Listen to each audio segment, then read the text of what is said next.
Wassalatu rabbil anbiya'i wal mursalin wa ala alihi wa sahbihi ajma'in. Mohon kalau boleh ditutupi soundnya, jadi tidak akan ada interference.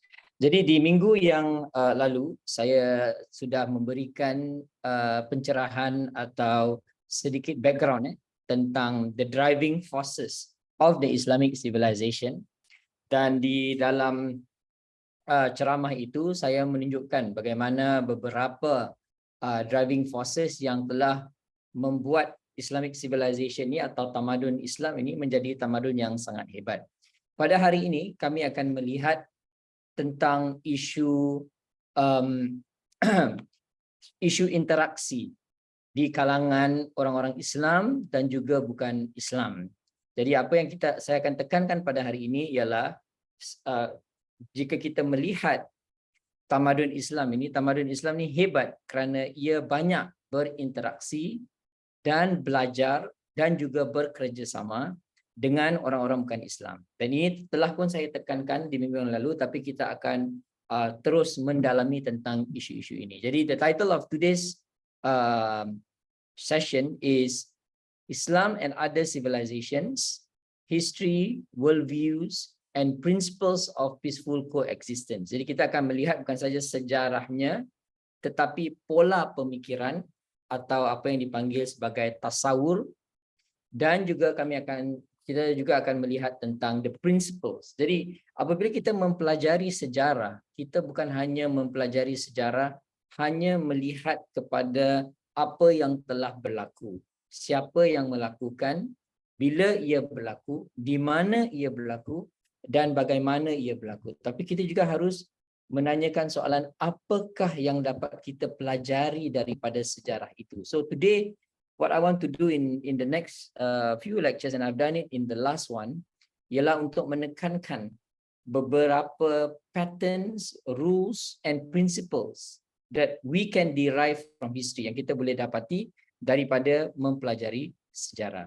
Jadi saya akan memulakan pengungsian pada hari ini dengan memberi gambaran tentang apa yang dipanggil sebagai the fusion of civilizations. Bagaimana apabila kita melihat ketamadunan Melayu ialah ketamadunan Islam adalah ketamadunan yang selalu menggabungkan atau menyatukan pelbagaian pemikiran, budaya dan sebagainya. Jadi we will look at the historical part of it. Then kita akan melihat juga di zaman sekarang ini. Jadi zaman sekarang ini juga menjadi satu gambaran tentang apa yang telah berlaku. So how this civilization, kerana tamadun-tamadun itu telah digabungkan, ia juga membawa kepada gabungan dari segi tasawurnya, dari segi worldview-nya, dan kemudian future directions. Bagaimana apa yang kita dapat pelajari di zaman dahulu ini dapat kita gunakan untuk hidup bersama dengan orang-orang yang bukan Islam, dan bagaimana beberapa enablers, beberapa pihak di dalam masyarakat ini boleh memainkan peranan. Jadi apabila kita melihat sejarah ini, kita mahu menggunakan sejarah ini sebagai satu mirror atau kaca untuk kita melihat sejarah untuk melihat zaman kita ini. Seperti saya katakan di ceramah yang sebelumnya, bahawa pendekatan saya ialah pendekatan 15-5. Saya akan bercakap selama 15 minit. Kemudian kami akan buat perbincangan selama 5 ke 10 minit. Jadi sesi ini menjadi sesi yang lebih produktif. Kerana ada tugasan juga hari ini, mungkin kita akan tamat agak sedikit awal saja daripada waktu yang telah ditetapkan. Okey, kemudian kita akan ada diskusi kalau ada mempunyai masa lagi. Jadi saya ingin memulakan dengan this whole idea, this whole concept of the fusion of civilizations in Islamic history. Nah, kita harus fahami apabila kita mempelajari tamadun, bukan saja tamadun Islam, setiap tamadun mempelajari daripada tamadun sebelumnya dan tamadun yang bersamaannya. So all civilizations will always benefit from and study from as well as implement certain things that other civilizations are also doing. Tiada tamadun di dalam dunia manusia yang hanya mendiri, yang tidak mempelajari daripada orang lain. Kerana masyarakat yang tidak mempelajari daripada masyarakat-masyarakat lain dan tamadun-tamadun lain ialah masyarakat yang akan keterbelakang. Jadi orang-orang yang tinggal di dalam hutan, orang-orang yang tinggal di dalam gua-gua, yang menjauhkan diri daripada tamadun-tamadun yang lain. Kita dapat lihat bahawa mereka adalah masyarakat yang dipanggil sebagai masyarakat yang primitif. Ada juga orang-orang yang memilih kehidupan sedemikian, tetapi ia bukanlah masyarakat yang membangun. Tidak semestinya mereka masyarakat yang tidak gembira. Banyak kajian-kajian telah dilakukan menunjukkan bahawa masyarakat-masyarakat yang tidak mempunyai ketamadunan, kadang-kala, bukan selalunya, adalah masyarakat yang lebih gembira kerana dia tidak dinodai atau orang kata they are not influenced by so many things, hence they are always in their pure form. Mereka masih lagi di dalam keadaan yang asli, kita katakan. Tetapi kalau kita lihat daripada perspektif ketamadunan, berarti we are looking at it from the macro angle, from the perspective of civilizations. Civilizations will converge, collide, and will also clash with other civilizations. Dan ini bukan satu perkara yang hanya tertumpu kepada Islam. Setiap tamadun-tamadun akan converge dengan tamadun-tamadun yang lain. Jadi kita mulakan dengan buku yang ditulis oleh seorang sejarawan Perancis bernama Fernand Braudel. Bagi pelajar-pelajar yang belum lagi mengetahui tentang Fernand Braudel ini adalah seorang sejarawan Perancis yang di kalangan grup yang dipanggil The Analyst Group. So saya akan hantar sini di chat. Now I realize that students, diorang suka kan benda-benda chat ni. So The Analyst Historical Group. Okay. You can Google this group. Jadi analis ni, mereka adalah satu kumpulan sejarawan yang sangat-sangat menarik kerana dia melihat sejarah daripada kacamata yang komprehensif. What they call as total history. Bererti mereka memahami sejarah bukan daripada perspektif yang mengkotak-kotakkan kehidupan manusia. Mengkotakkan kehidupan manusia daripada segi ekonomi, dari segi sosiologi, antropologi dan sebagainya. Tetapi mereka katakan untuk mempelajari sejarah dengan cara yang lebih berkesan, kita harus melihatnya daripada perspektif totality, keseluruhannya, atau dipanggil dalam bahasa Arab dengan perspektif yang syumul. Jadi sebenarnya mereka mengambil daripada sejarah Islam. Dan dia katakan di dalam bukunya The History of Civilization, saya yakin buku ini telah pun diterjemah di dalam bahasa Indonesia, dan buku ini sebenarnya adalah buku untuk murid-murid pra-universitas, dan di dalam bukunya ia memulakan sejarah ketamadunan dengan tamadun Islam. Kenapa dia melihat tamadun Islam dahulu? Kerana pada dia tamadun Islam di zaman dahulu adalah tamadun yang paling hebat dan advance. Dan di dalam bukunya dia memberikan satu pencerahan dan mengatakan bahawa civilizations continually borrow from their neighbors. So I want to go very slowly so that we can understand this concept as well as possible. Setiap tamadun akan meminjam daripada jiran-jirannya. So it's very interesting. Meminjam tu bukan daripada tamadun-tamadun yang jauh, tetapi tamadun-tamadun yang dekat.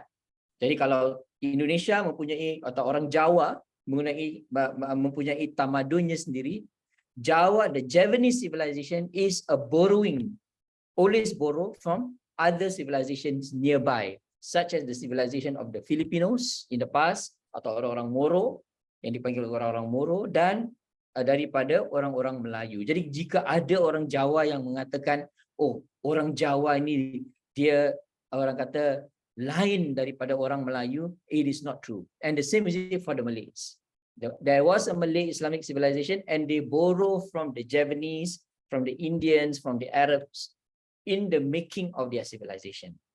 Even if they interpret and assimilate what they have adopted. Walaupun mereka memberikan gambaran yang baru daripada apa yang telah mereka ambil daripada tamadun yang di luar, tetapi what is most important, apa yang penting kita harus ingat ialah setiap tamadun mengambil daripada tamadun yang lain.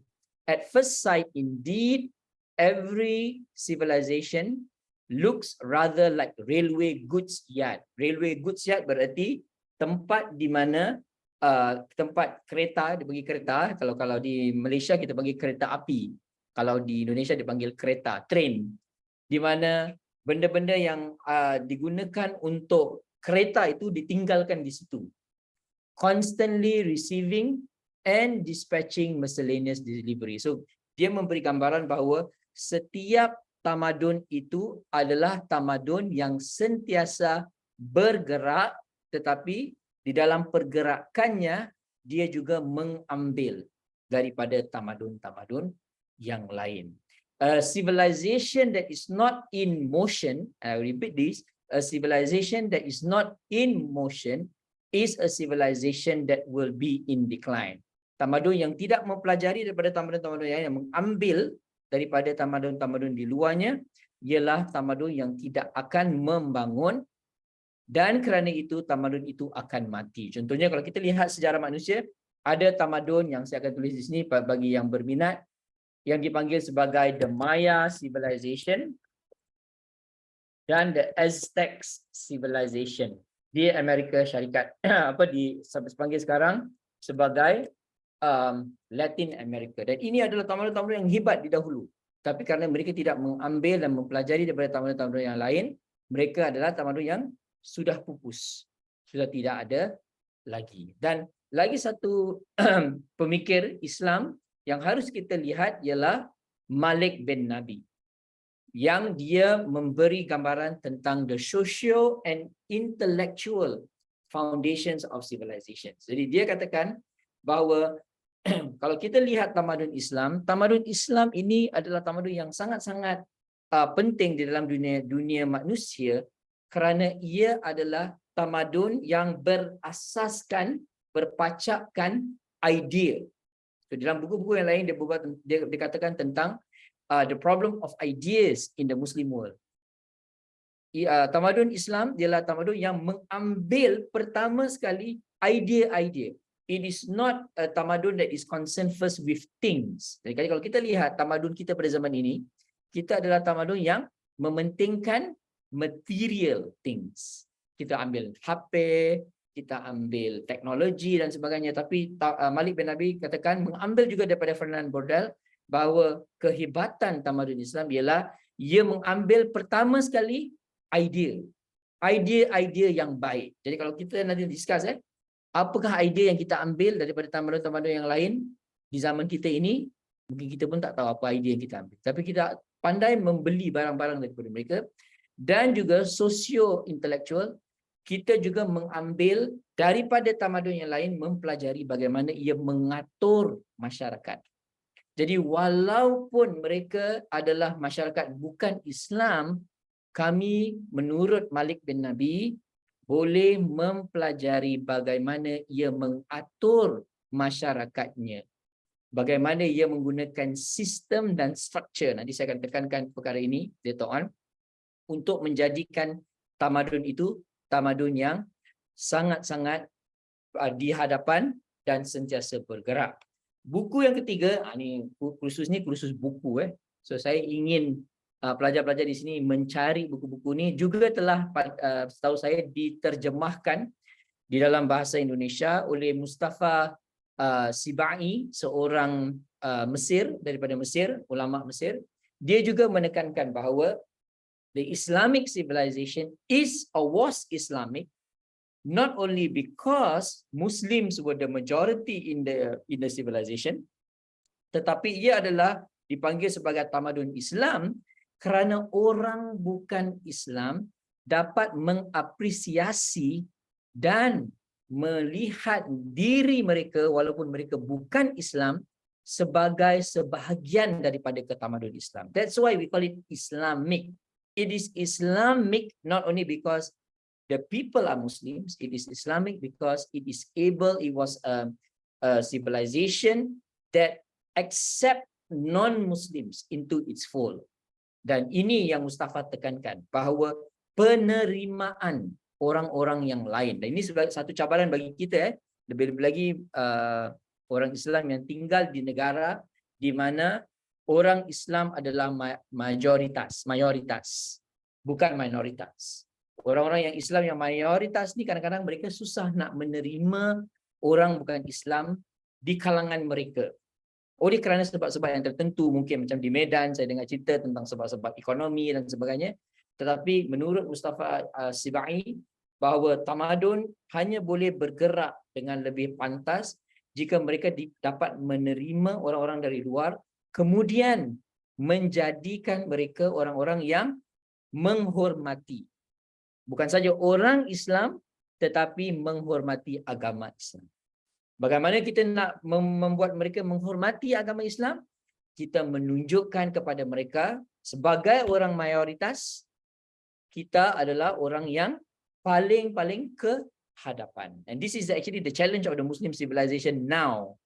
Even when Muslims are majority, they are not the best in their own countries. We can discuss this as we go along. Tapi Mustafa Sibai bila dia tulis buku ni, dia menunjukkan bahawa the Islamic term that we use for civilization has to do with the fact that we are very plural. Kita menunjukkan satu sifat pluralitas yang dapat menerima semua orang, tetapi bukan saja menerima orang, tetapi menjadi orang yang mempelopori apa-apa yang dilakukan di dalam tamadun itu. So, the big thing that's always emphasized in the making of the Islamic civilization in the past is that while Muslims and non-Muslims live together, Muslims must always be in front, be the leaders, be the initiators, be the pioneers, be the agents of change in that civilization. Now, kalau kita lihat, we are always in the back seat. We're not the first to do something new. We're not the first to invent something new. And this is something that we can discuss and we can talk about. Di dalam bukunya The House of Wisdom, How the Arabs Transform the Western Civilization, Jonathan Lyons katakan it is impossible to envision Western civilization without the fruits of Arab science. Dipanggil sebagai Arab science. Al-Khwarizmi's Art of Algebra. Kita sekarang belajar algebra. Banyak yang tak tahu yang algebra ini sebenarnya berasal daripada tamadun Islam, daripada seorang saintis yang dipanggil sebagai Al-Khwarizmi. The comprehensive medical teachings and philosophy of Avicenna. Avicenna ialah Ibnu Sina yang tinggal atau hidup di zaman tamadun Abbasiyah, dan dia menulis buku yang bertajuk Asy-Syifa, iaitu penawar bagi penyakit-penyakit. Dan buku Asy-Syifa ini atau dipanggil sebagai The Canon, Al-Qanun, menjadi buku yang digunakan oleh orang-orang Eropah buat beratus-ratus tahun. The Lasting Geography and Cartography of Al-Idrisi, or the Rigorous Rationalism of Averroes. Even more important than any individual work was the Arabs' overall contribution that lies at the very heart of the contemporary West, the realization that science can grant power over nature. Jadi antara perkara yang membuat ketamadunan Melayu Muslim ini sangat-sangat hebat atau ketamadunan Islam ialah kerana mereka menekankan sains, berfikiran saintifik. Bukan saja apa-apa berlaku, oh jin yang buat benda ni. Bukan apa-apa berlaku, oh ni kerana santet dan sebagainya. Tetapi setiap perkara yang berlaku, mereka mencari penjelasan saintifik. Dan bagaimana mereka dapat pemikiran saintifik ini?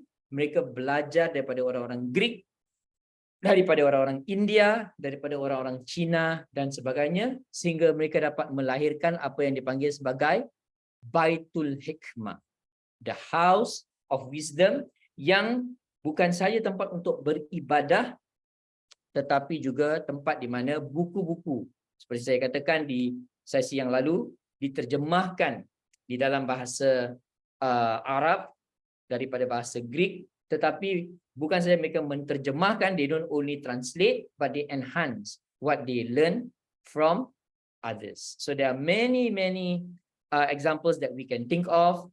Islamic Spain was one place where science flourished, where Muslims, Jews, Christians, Muslims live together peacefully to pursue the making of civilization. Di Mughal Empire, tadi saya cakap tentang mayoritas, di Mughal Empire yang besar, satu empire Islam yang hidup selama 200 lebih tahun, orang-orang Islam minoritas, tetapi mereka dapat membina satu ketamadunan yang menyatukan orang bukan Islam dan orang Islam bersama, sehingga mereka dapat membina Taj Mahal dan sebagainya.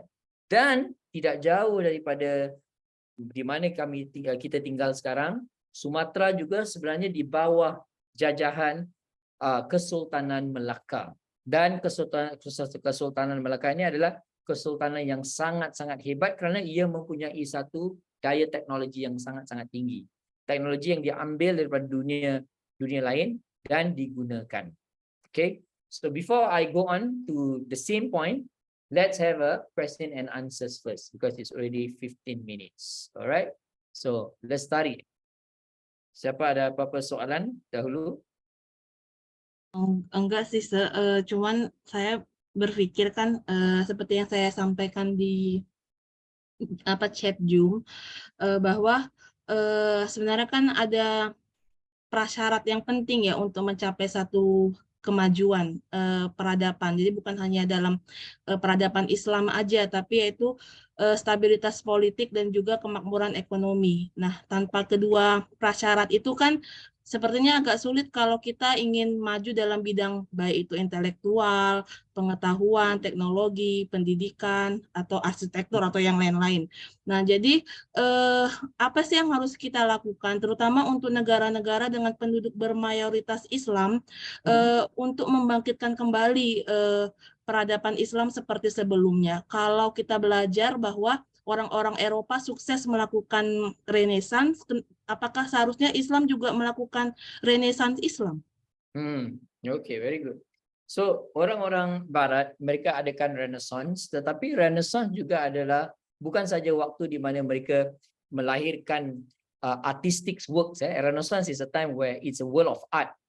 Banyak novel, buku-buku literature dan sebagainya, poems ditulis. Tapi ia adalah waktu di mana banyak lukisan-lukisan yang telah terlahir di dunia Barat. Haruskah kita mengikut trajektori yang sama? Tidak sebenarnya. Kerana apa yang berlaku selepas Renaissance ialah orang-orang Barat membuang agamanya. Selepas Renaissance datanglah Enlightenment, dan di dalam Enlightenment itu, selepas Renaissance itu, orang Barat mengatakan yang membuat mereka terbelakang adalah agama. Tetapi kalau kita lihat dunia Islam, yang membuat mereka ke hadapan ialah agama. Jadi kita tidak perlu mengambil langkah yang sama. Apa yang diperlukan ialah perubahan minda, the paradigm shift that is severely needed now in the Muslim civilization, di mana kita berubah pemikiran kita supaya menjadi orang yang selalu memikirkan tentang idea-idea yang baru. Tetapi untuk memikirkan idea-idea yang baru, harus kita banyak mengambil dahulu dari luar. You have to borrow first before you can come up with something new. You have to imitate first before you can come up with your own original contribution. Dan ini sikap untuk mempelajari sebanyak-banyaknya ini adalah satu daripada masalah yang kita lihat di dunia Muslim pada zaman kita. Dan yang penting sekali ialah perbezaan orang-orang Islam pada zaman kegemilangan tamadun Melayu, tamadun Muslim ialah mereka ini orang yang banyak membaca. Kerana mereka ini diinspirasikan oleh Al-Quran, mereka membaca apa-apa saja. Kuat membaca, kuat membeli buku, kuat menulis buku, dan ia menjadi satu tamadun yang hebat kerana ia adalah tamadun yang berpacakkan dengan ilmu. Jadi, ya. Ada lagi soalan? Daripada siapa-siapa saja. Dimas, ada soalan? Dimas Pratama. Maaf Pak, belum ada pertanyaan Pak. Okey, Salihul Amri. Izin Pak bertanya.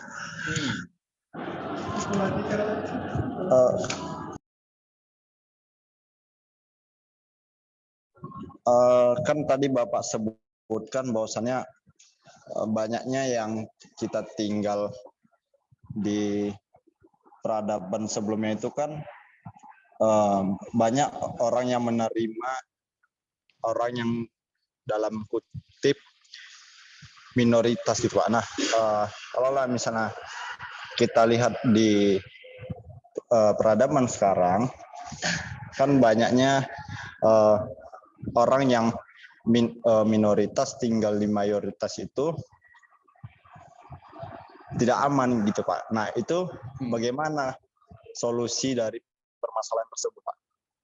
Right. So memang ada dia tempat-tempat di mana orang minoritas bukan saja Muslim tetapi orang minoritas yang bukan Muslim juga mereka hidup di tempat di mana tidak aman dan tidak dibenarkan untuk mempraktikkan agama mereka. Ada dua cara sebenarnya yang diambil oleh banyak minoriti-minoriti yang sedemikian. Pertama ialah kalau kita lihat daripada sejarah orang Yahudi mereka hidup minoritas di mana-mana saja sebelum penciptaan negara Israel orang-orang Yahudi ini tinggal di mana-mana saja. Tetapi walaupun mereka ini ditindas di mana-mana saja, mereka mereka adalah orang yang masih lagi hebat. Kenapa mereka tetap hebat walaupun mereka ditindas? Kerana mereka adalah minoritas yang sangat-sangat fokus.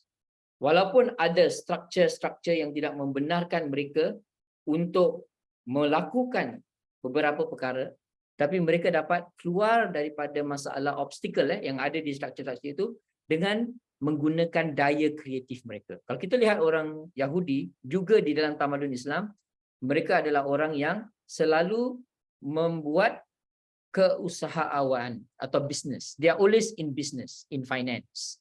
Pertama. Kedua, mereka adalah orang yang paling terpelajar. They are always very well educated and that's why they are so advanced. Dan ketiga, mereka adalah orang yang selalu melakarkan strategi untuk bergerak ke hadapan. So they don't just do what they are doing. They scan the environment first. Tahu dulu apa yang berlaku. Siapakah yang menindas mereka. Tetapi tak semua orang akan menindas mereka. Akan ada orang-orang yang boleh membantu mereka. Ada juga ruang-ruang peluang untuk mereka melakukan apa-apa yang mereka inginkan. Dan mereka akan pergi ke arah itu. Saya ada teman, dia orang Yahudi daripada Rusia. Kemudian saya pergi ke France untuk jumpa dia. Dia katakan di Rusia, datuk neneknya itu ditindas. Beratus-ratus tahun mereka ditindas. Dan mereka tidak boleh menanam apa-apa pun. Mereka tidak boleh tanam apa-apa pun. Tak boleh tanam padi, tak boleh tanam apa-apa di Rusia. Kerana mereka tidak boleh tanam, mereka menjaga binatang-binatang, ternakan, binatang-binatang ternakan. Dan menjadi kaya raya. Kerana mereka menjual ayam, daging dan sebagainya. Tetapi bila raja mengatakan, mereka tidak boleh menanam atau menjaga binatang-binatang, maka itu mereka mengambil keputusan untuk berhijrah ke tempat yang lain. Dan ini adalah lagi satu langkah yang boleh diambil oleh minoritas. Kalau sistem itu terlalu sangat sengit dan terlalu sangat, orang kata, mengungkung apa yang mereka boleh lakukan, satu langkah yang boleh digunakan ialah keluar daripada tempat itu ke tamadun yang dapat menerima mereka. Dan kita lihat orang-orang Yahudi ini, mereka bergerak dari satu tempat ke satu tempat yang lain, melihat daripada keadaan tempat-tempat itu. Tempat yang mereka selalu suka tinggal ialah di mana orang Muslim mayoritas. Kerana orang Islam pada zaman dahulu sangat-sangat menghormati ahlul kitab. Mereka yang mempunyai kitab, iaitu orang Kristian dan orang Yahudi. Okey, soalan yang baik. Saya akan tetap memanggil nama-nama yang saya lihat di sini. So please listen because I will ask you to ask questions or ask you a question. Okey, jadi kita ada lebih two-way interaction, insyaAllah. So kalau kita lihat buku oleh Mika Natif mengenai Mughal Occidentalism, dia mengatakan bahawa kerana orang-orang India Islam ini, mereka sangat-sangat gemari tentang apa yang dilakukan oleh orang-orang Eropah, seperti tadi Lestari katakan, Eropah pada waktu itu mengalami Renaissance. Jadi Akbar, satu daripada sultan pada waktu itu, mempunyai dasar yang baru. Dia dipanggil sebagai Suluh il-Kul, peace with all, absolute peace or universal conciliation. What is Suluh al-Kul or Suluhul Kul? Ialah its goal was to create stability and balance of power among different religious, social and ethnic groups in the empire, thus enabling Mughal emperors to broaden their base of support. Jadi dengan mereka menekankan keamanan, ya, mereka dapat memenangi hati-hati orang pada zaman itu dan meluaskan sokongan yang diberikan kepada mereka, menjadikan empire mereka itu tempat di mana orang Islam dan bukan Islam juga mahu tinggal bersama, mahu hidup bersama. This policy contributed and coincided with Mughal openness to and curiosity of other cultures, and played an important role in the creation of a pluralistic artistic language. Kerana dia mempelajari antara satu sama lain, terlahirlah satu bahasa yang dipanggil sebagai bahasa Urdu, yang menjadi bahasa yang menyatukan Persian, Arabic and local Hindi languages into a totally new language of literature. Jadi satu bahasa yang baru dicipta oleh kerana dasar hidup bersama. Jadi kita lihat dapat kita pelajari daripada orang-orang India ni, bagaimana mereka dapat bersama orang-orang yang bukan India di dalam melahirkan satu tamadun yang sangat hebat. Dan kita lihat daripada apa yang ditulis oleh Ismail al-Raji al-Faruqi, The Essence of the Islamic Civilization, dia katakan bahawa Islamic civilization places elements in an orderly structure and governs their existence and relations according to a uniform pattern. Berarti tamadun Islam itu mengambil pelbagaian elemen-elemen yang ada dan ia menjadikan ia satu elemen yang mempunyai order, ya, mempunyai structure, dan dia membuat dia sebagai satu perkara yang dapat diterima oleh semua orang. In themselves, the elements can be of either native or foreign provenance. Berarti apa yang ada di ketamadunan Melayu ni, atau hari-hari ni asyik ketamadunan Melayu ni, hanya di dalam ketamadunan Islam ni ialah banyak perkara-perkara yang dari luar. Indeed, there is no civilization that has not adopted some elements foreign to it. Setiap tamadun mengambil apa yang dari luar. Dan ini daripada kita melihat tamadun dunia itu, kita mahu melihat di Asia Tenggara pula. Apa yang sebenarnya berlaku di Nusantara ini. Kita kalau lihat tamadun Nusantara ini, banyak terpacak dengan apa yang ditulis di dalam Quran. Ya Yohannas, inna khalaqnakum min dzakarin wal untha wa ja'alnakum syu'uban wa qabaila lita'arafu inna akramakum 'indallahi atqakum innallaha 'alimun khabir. O mankind, indeed we have created you from male and female and made you peoples and tribes so that you may know each other. Jadi di dalam Al-Quran ditekankan bahawa setiap manusia harus mengetahui manusia yang lain. Kamu tidak boleh menjadi orang Islam yang sebetul-betul Islam jika kamu tidak mahu mengetahui dan mengenal dengan orang-orang yang lain, orang-orang yang juga bukan Islam. Indeed, the most noble among you in the sight of Allah is the most righteous. Walaupun kita kenal antara satu sama lain, tetapi Allah lebih mencintai orang yang lebih bertakwa, lebih baik di dalam masyarakat. Allah mengetahui apa setiap perkara. Daripada konsep surah Al-Hujurat ini, saya di dalam buku saya mengambil pandangan bahawa kalau kita lihat ketamadunan Nusantara ini, ia adalah tamadun yang sangat-sangat kosmopolitan.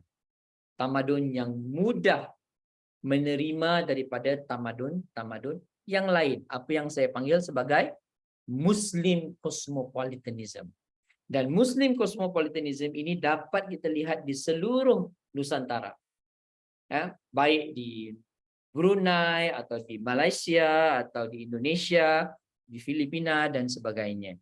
Dan ini adalah sifat orang-orang di sini di mana mereka mudah mengambil daripada apa yang luar, daripada tamadun mereka, menjadikan ia satu perkara yang dimasukkan, foreign elements that are put inside their own civilization untuk melahirkan tamadun yang baru. Okay, so yang ini saya skip dulu buat masa ini.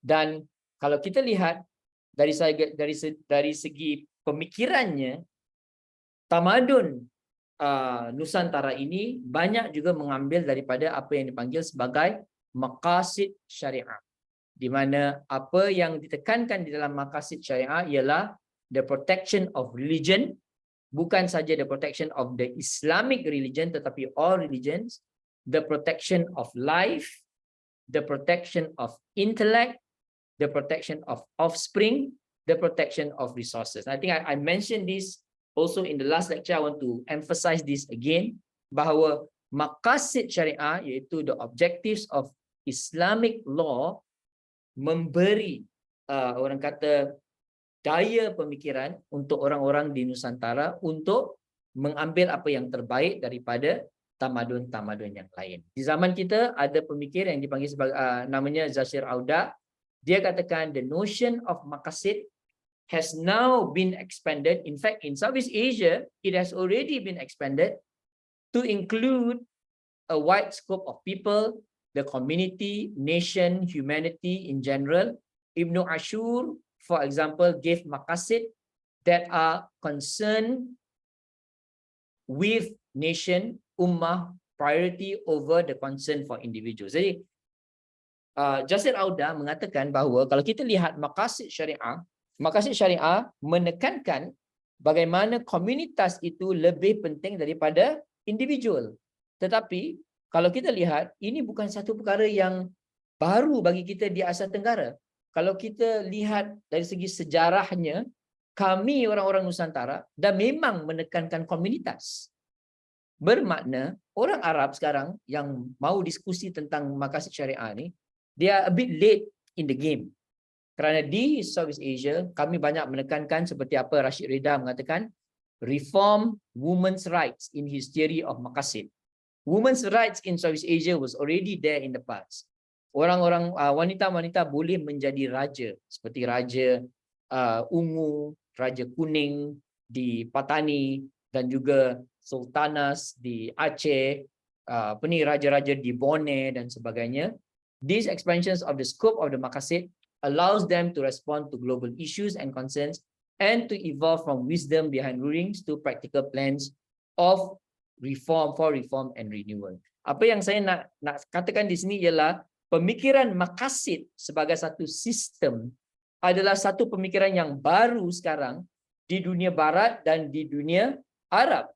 Tetapi di Asia Tenggara, kami sudah pun menghidupkan perkara ini buat beberapa zaman. Dan kalau kita lihat tamadun di sini, ia adalah tamadun yang mudah mengambil daripada tamadun-tamadun yang lain. Dan kita dapat lihat contohnya Borobudur. Borobudur adalah satu monumen yang dibina oleh orang Hindu-Buddha. Walaupun dia adalah satu monumen yang di luar agama Islam, orang Islam tidak merosakkan monumen itu. Ditinggalkan sebegitu saja, tetapi diberi kehormatan sama juga dengan Prambanan dan sebagainya.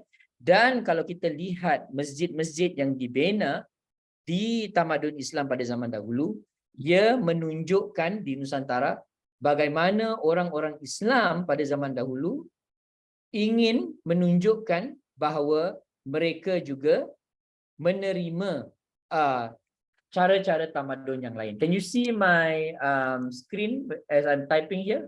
Yes, right? Okay, so kalau kita lihat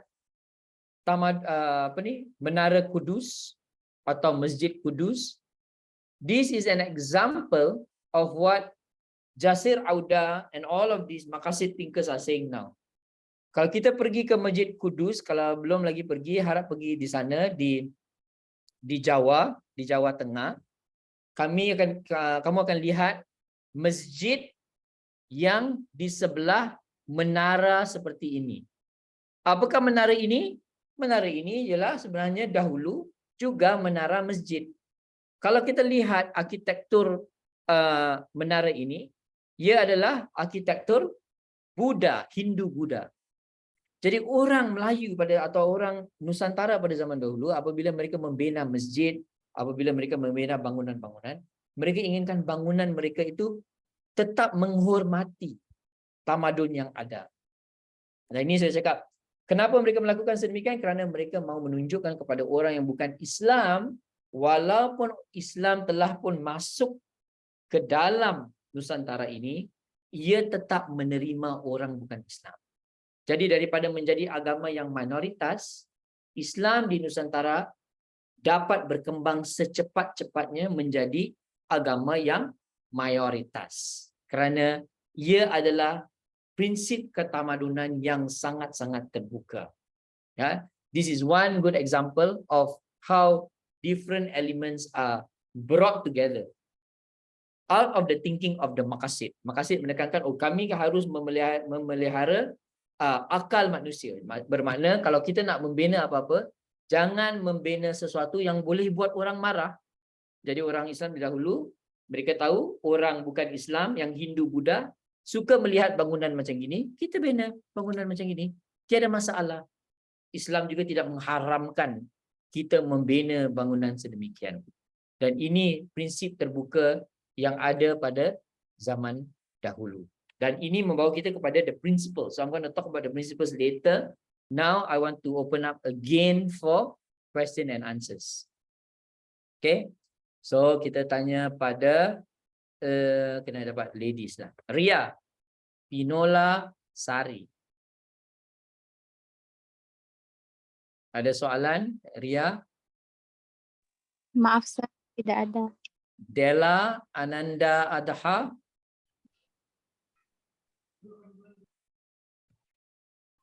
Maaf, Sir, belum ada. Saya ada soalan Pak Khairuddin. Siapa itu? Pak Ahmad, saya dari Padang. Oh, dari Padang. Yes, Pak Ahmad. Saya dapat info ini beberapa 2 hari yang lalu. Ini soal, saya sebetulnya Pak Khairuddin ini sering menggunakan istilah tamadun. Dan ini salah satu kosakata yang juga kalau di Indonesia itu tidak begitu populer gitu ya.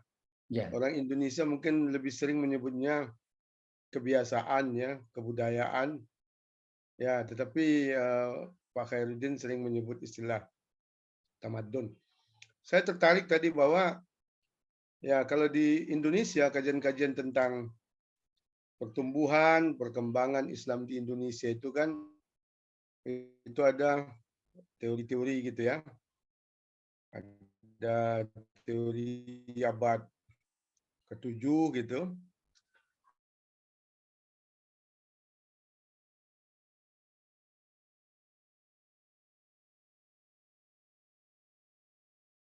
Tak dengar, Pak.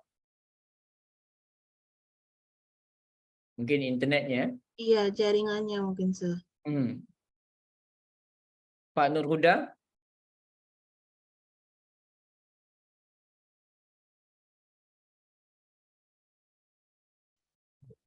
Pak,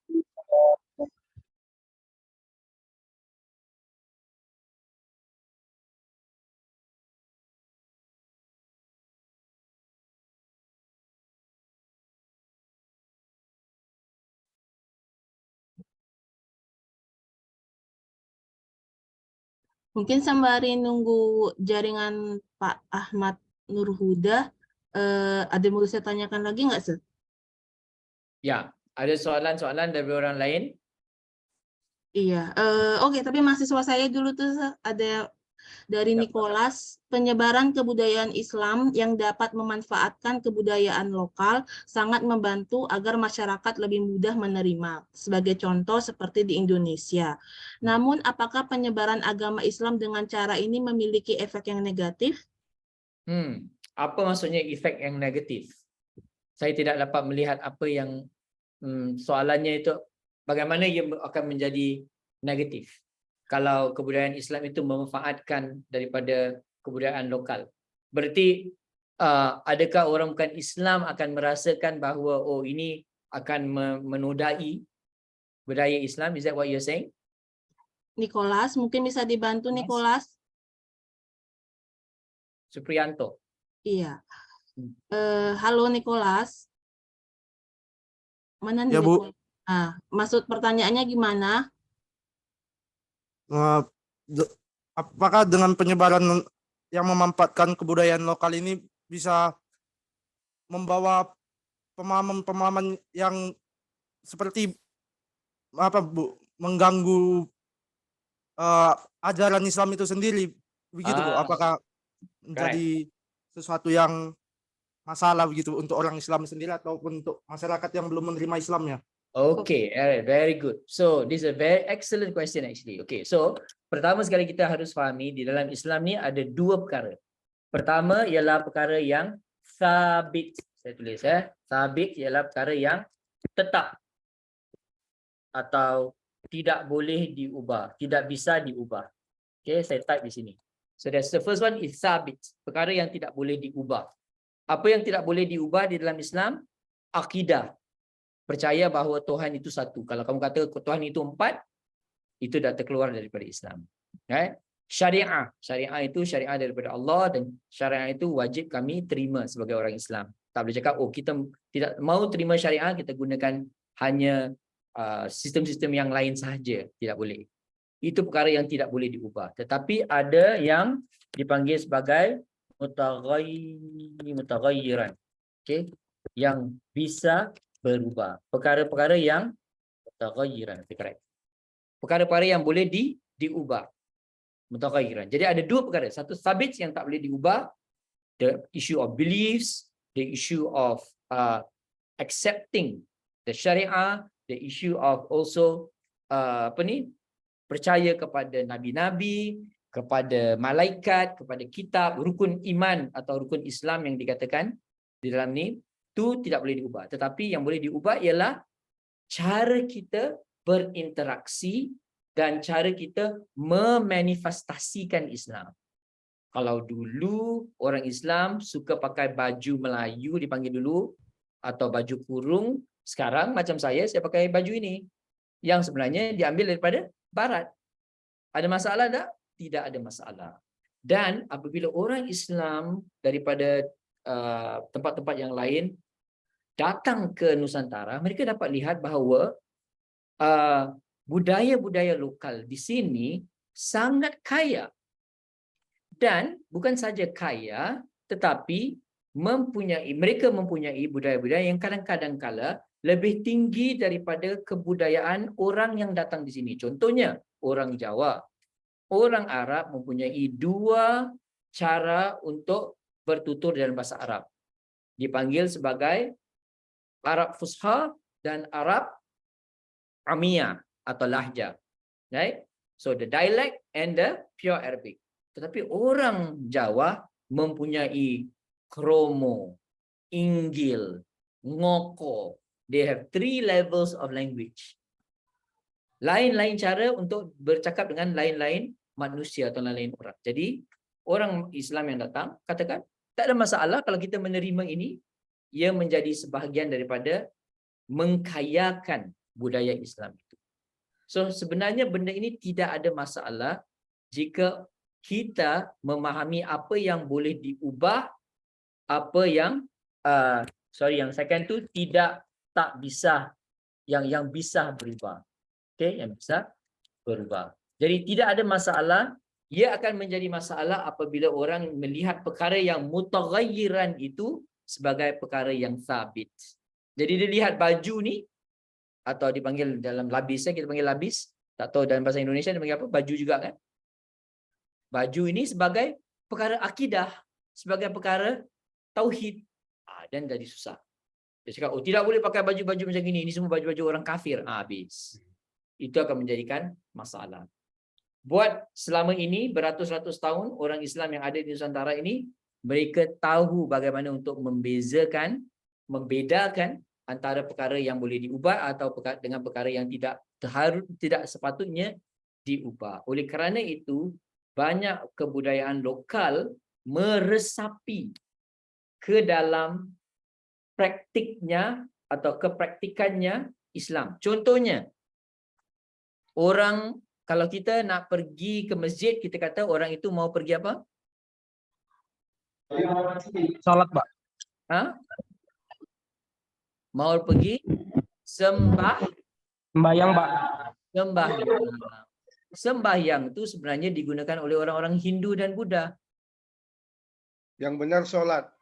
Yang benar solat, kalau daripada orang Arab, kita gunakan solat. Tak semestinya sembahyang itu salah digunakan.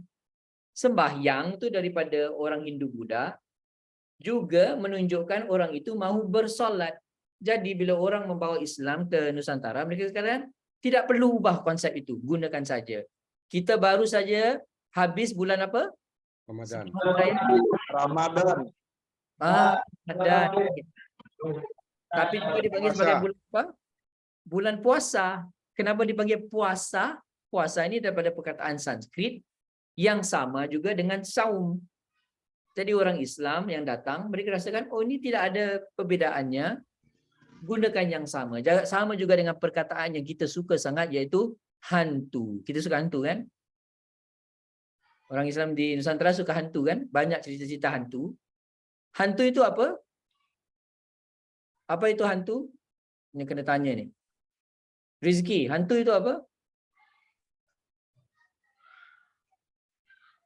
Hantu itu di sebelah saya. Apa itu hantu? Menurut orang Islam? Jin. Rizki tak tahu hantu ya? Hantu itu adalah jin. Kan? Orang yang datang ke sini, mereka tahu konsep jin, tapi mereka tidak menggunakan perkataan hantu. Tapi bila orang bukan Islam mau mengetahui tentang ini, mereka katakan, oh, hantu itu jin. Teruskan dengan menggunakan konsep-konsep yang ada dahulu. Jadi tidak ada masalah sebenarnya. Ya. Ada yang mau tanya lagi? Pak Junet, maaf tadi saya ada gangguan sinyal karena saya Ahmad. Okay. Yep. Saya sambung yang tadi. Maksud saya begini, Pak Junet. Terima kasih. Assalamualaikum warahmatullahi wabarakatuh. Waalaikumsalam. Ini ada istilah sinkretisme, Pak Junet ya. Sinkretisme. Sinkretisme itu dalam konsep antropologi itu kira-kira kalau yang saya pahami ada dua benturan kebudayaan yang itu akhirnya menghasilkan sesuatu yang baru gitu.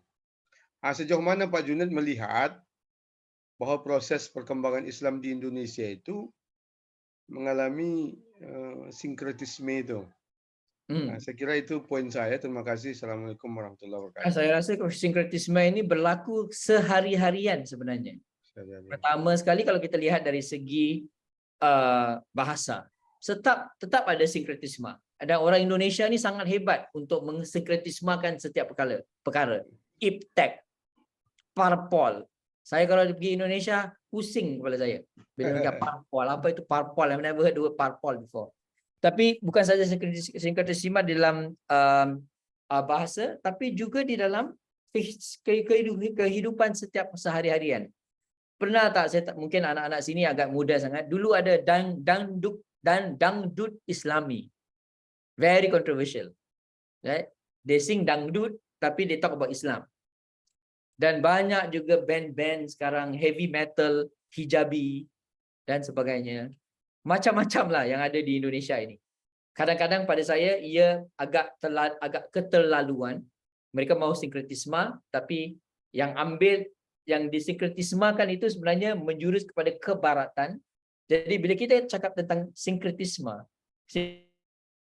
itu orang kata harus bersikap mizan, harus bersikap balance. Apa yang diambil dari luar tidak seharusnya memakan apa yang ada di dalam.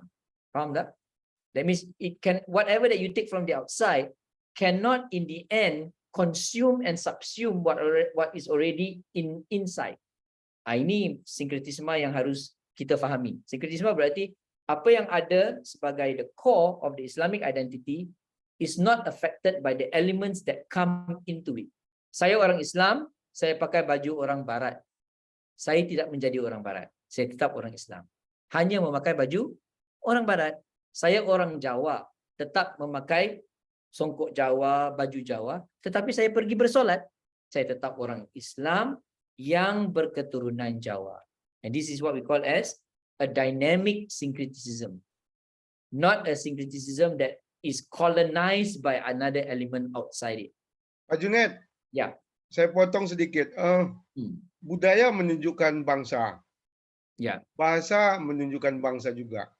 Jadi setiap budaya yang masuk itu kan dia ada, mungkin dalam bahasa ekstrimnya misi ya, atau dia ada ya tujuan-tujuan tertentu yang kadang-kadang itu memang tak terucap. Betul. Tetapi secara simbolik itu ada di dalam sebuah tampilan kebudayaan itu. Jadi apa yang Pak Junaid sampaikan itu secara terminologis mungkin oke. Tetapi di balik itu, umpamanya ketika orang Jawa dulu naik kereta api dalam satu dialog dengan Kiai Haji Ahmad Dahlan, itu kan ada diceritakan Pak Dahlan ini kan pakai celana pentalon. Correct. Pada masa itu kan orang Jawa pakai pentalon itu kan lucu. Yang pakai pentalon itu kan orang Belanda gitu. Lalu Kiai Haji Ahmad Dahlan diledek gitu. Woi sampean kafir gitu. Ya. Lalu Pak Dahlan menjawab, Kiai Dahlan menjawab, oh sampean naik apa ke Semarang? Naik sepur. Naik kereta api maksudnya. Sepur itu siapa yang bikin? Londo. Sampean kafir juga. Sama gitu. Nah, mungkin ini dialog dulu, Pak Junaid. Tapi mungkin dialog yang seperti itu selalu terjadi dalam konteks sinkretisme itu gitu. Bagaimana tanggapan Pak Junaid mengenai itu? Terima kasih. I don't see it as a problem at all. Pertama sekali kita harus fahami bahawa budaya, culture harus berubah, diubah dan akan berubah. Ya. There is no fixed culture in this world. Culture, masalah kita pada zaman kita ini ialah semuanya telah dimasukkan di dalam museum. Museum is a problem. You know why? Because museum assume that a culture must be like this. Tetapi sebenarnya culture atau budaya, kultur sentiasa berubah, bergerak dan bersifat organik, mengambil daripada kultur-kultur yang lain, termasuk the culture of Islam. Jadi dengan kita memahami bahawa budaya ini sentiasa dinamis dan organik, kita tidak seharusnya merasakan bahawa kita perlu defensif tentang culture. We must be defensive when it comes to belief. Because beliefs cannot change. You cannot say today I believe in Allah and then tomorrow I believe in something else. Right? You cannot say today I believe in Islam as the religion of Allah, then tomorrow you say, oh, actually it's not. But when it comes to manifesting what it is, it has to be, in a sense, always in constant motion. And knowing this will allow us to deal with changes that are happening to us, right? And this is my point, and that is actually what civilizations have been for so long.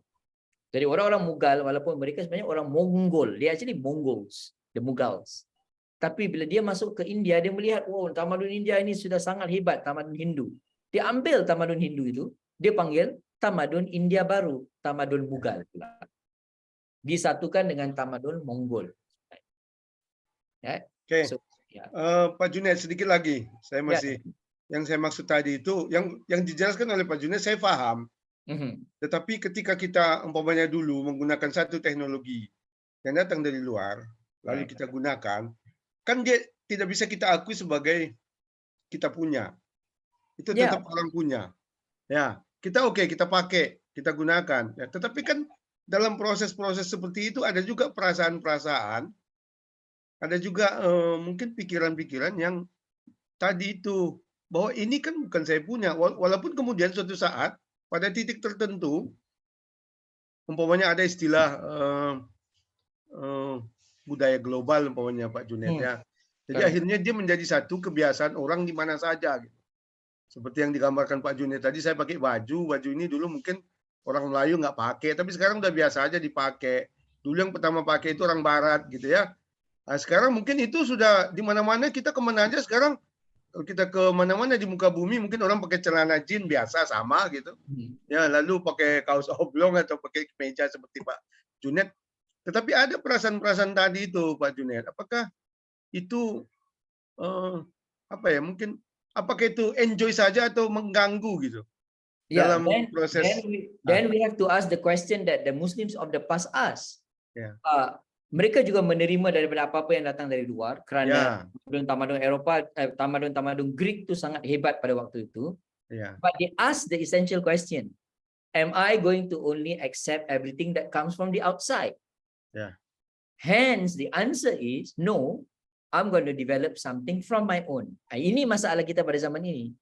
Kita kata kita tidak mahu benda dari luar, ambil begitu saja. Tapi what is our alternative? Now the Koreans and the Japanese who have their own civilization say, we're not going to accept American technology. And the Chinese also from China, kerana kita beli Huawei and all these things, we are going to develop our own alternative technology. And now we are consuming that. Now, what is stopping 300 million Muslims in Southeast Asia from doing the same? Kenapa kita tidak bisa sebagai masyarakat Indonesia 280 million mengeluarkan teknologi yang sehebat orang Jepang? Mengapa? Ya kalau dijawab itu, saya kira memang banyak sekali soalnya Pak Junet. Yeah. So salah satu adalah hegemoni sistem. No. Jadi artinya Amin. hegemoni sistem. Jadi artinya mereka menciptakan suatu sistem yang betul-betul memang kita tidak mampu masuk atau bersaing di situ gitu. Itu mungkin jawaban yang paling kuat gitu. Jawaban yang lain kita mungkin termasuk kategori masyarakat yang konsumtif gitu. Sehingga kemudian ya kita punya uang kita beli gitu. Betul. Ya. Di Padang saja sekarang Pak Junet itu wuling. Pak Junet mungkin saya nggak tahu di Singapura atau di Malaysia, wuling itu sudah punya showroom dan sudah laku gitu. Beberapa tahun ini, hampir 5 tahun ini. Wuling itu kan produk Cina. Ada Almas, ada Alves, ada Convero gitu. Itu di Padang sudah mulai laku Pak Junet. Yes. Produk Cina. Kenapa dia laku? Mungkin memang produk ini berkualitas gitu. Tapi selama ini kan orang Padang itu mindsetnya Toyota atau Jepang. Nah, sekarang sudah mulai laku itu produk Cina itu. Correct. Ya, ini hanya mengembangkan isu-isu yang dikembangkan oleh Pak Junet. Terima kasih. Ya. Dan kalau saya boleh respon, masalahnya ialah masalah pemikiran. Kerana pemikiran kita telah menjadi pemikiran yang hanya konsumsi, mengambil. Kami tidak mahu mengeluarkan benda yang baru. Dan ia bukan hanya isu kekurangan teknologi, tetapi kekurangan idea. Karena kalau kita lihat negara-negara yang mempunyai banyak-banyak invention, ada negara-negara ini seperti China, dia bukan dahulunya negara yang membangun sebenarnya, bukan negara yang kaya. Dia sebenarnya pun negara yang semiskin Indonesia. Tetapi kerana daya pemikiran mereka itu hebat, Indonesia tidak pernah kalah di dalam satu peperangan yang besar seperti Jerman dan Jepang. Tetapi kerana mereka mempunyai prinsip ketamadunan yang sangat hebat, mereka dapat membangun kembali dan menjadi negara yang lebih hebat dari dulu. Jadi saya nak teruskan ni, kerana diskusi ini sangat-sangat baik. Apakah principles untuk menjadikan kita sebagai satu tamadun itu dapat bersama dengan tamadun-tamadun yang lain? Dan juga apakah enablers, apa yang boleh dilakukan oleh orang-orang yang ada, nanti kita akan cakap pasal sistem, untuk melahirkan sikap belajar daripada tamadun yang lain. Pertama yang kita perlukan untuk melahirkan satu tamadun yang boleh belajar daripada tamadun yang lain ialah etika. menjadi orang yang mempunyai ethics, adab. Sebab dipanggil peradaban. To do things ethically. To do things ethically means that you must have the ability or the courage to say that this thing come from the outside. You acknowledge it, right? But you also have the courage to tell yourself that you don't have enough. Hence, knowing that you don't have enough, ethically telling yourself you don't have enough, you learn as much as possible, and at the same time, you help each other to develop it. Ini masalah tamadun Muslim pada zaman ini. Kita kekurangan etika. Itu sebab kita mudah dikorupsikan. Negara yang banyak korupsi adalah negara-negara atau tamadun-tamadun yang tidak boleh membina tamadun yang hebat. Kerana orang yang tidak beretika mudah dikorupsikan, kerana dia mudah dikorupsikan, dia tetap akan mengambil dari luar daripada mengeluarkan produk-produknya tersendiri. Tidak bermakna Jepang, Amerika Syarikat, Korea dan sebagainya, China yang punya teknologi yang hebat ini tidak ada korupsi contohnya. Mereka mempunyai korupsi juga, tetapi it is not so rampant to such an extent that it stifles development. So ethics is the first thing. Kalau kita lihat daripada tamadun-tamadun yang dahulu, mereka mempunyai etika, budaya etika yang tinggi. Oleh kerana mereka mempunyai daya etika yang tinggi dan mereka menekankan adab dan peradaban, mereka dapat membina atau mempelajari daripada peradaban-peradaban yang lain. Tapi etika tidak saja satu perkara yang penting yang kita dapat lihat daripada mereka, tetapi juga responsibilitas atau tanggungjawab. Mereka merasakan sebagai satu tamadun, mereka ini bertanggungjawab kepada tamadun-tamadun yang lain. Ya, mas'uliyah. Right? They are responsible not only to themselves as a civilization, they are responsible to other civilizations. And this is very, very important. Mempunyai prinsip responsibilitas ini bermakna tamadun itu, tamadun Islam dahulu, mudah untuk bekerja sama dengan sesiapa saja. Because I'm helping you not because you are a non-Muslim. I'm helping you because my religion tell me that I must be responsible to you, to me, to everybody. So that's the second principle. The third principle is universality. To have in the mind this whole idea of alamiyah, that whatever we are thinking is applicable to the rest of the world because we are getting it from revelation from Allah. And whatever that other people are thinking may also be equally universal because they have the similar concern as us as human beings. Itu sebab kalau orang barat mengeluarkan teknologi yang baik, tidak ada masalah untuk kita mengambilnya. Tetapi bagaimana kita mengambilnya itu menjadi permasalahannya. If we are only consuming and consuming and consuming, we are not helping ourselves. Or kalau kita gunakan teknologi itu untuk membuat perkara-perkara yang jelek, berartinya kita tidak mempunyai etika.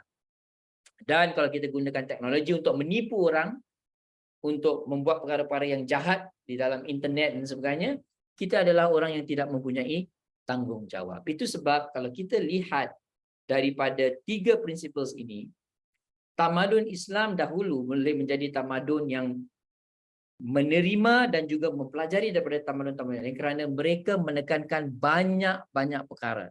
Yang sekarang juga kita harus tekankan, pertama ialah isu social justice, keadilan sosial. Kedua ialah women's rights, banyak ditekankan oleh pemikir-pemikir Islam pada zaman dahulu. Animal rights, orang-orang dahulu pun juga menekankan bahawa binatang itu harus dipelihara. Excessive consumerism, seperti kita katakan tadi, mereka banyak tekankan. Ini lebih kontemporer, digital dehumanization, environmental degradation. Tamadun Islam pada waktu zaman dahulu selalu menjaga supaya persekitaran mereka itu tidak dirosakkan, respect for law and order, access to clean water. So this is the thing I always emphasize in so many of my lectures. Kalau kita lihat tamadun Islam pada zaman dahulu, mereka belajar daripada tamadun-tamadun yang hebat seperti tamadun Greek, the importance of water. Why water is the source of all sickness in society. Kalau kita lihat negara Islam pada zaman ini, hanya beberapa saja agama Islam negara Islam yang kalau kita buka paipnya kita boleh minum airnya. Kebanyakan negara Islam di dalam dunia yang kita ada sekarang airnya kotor. So there's no access to clean water. How can we even talk about technology? We should clean the water first. If you look at America, Europe, Japan, Korea, you can just drink from the tap. That shows the level of civilization that they have.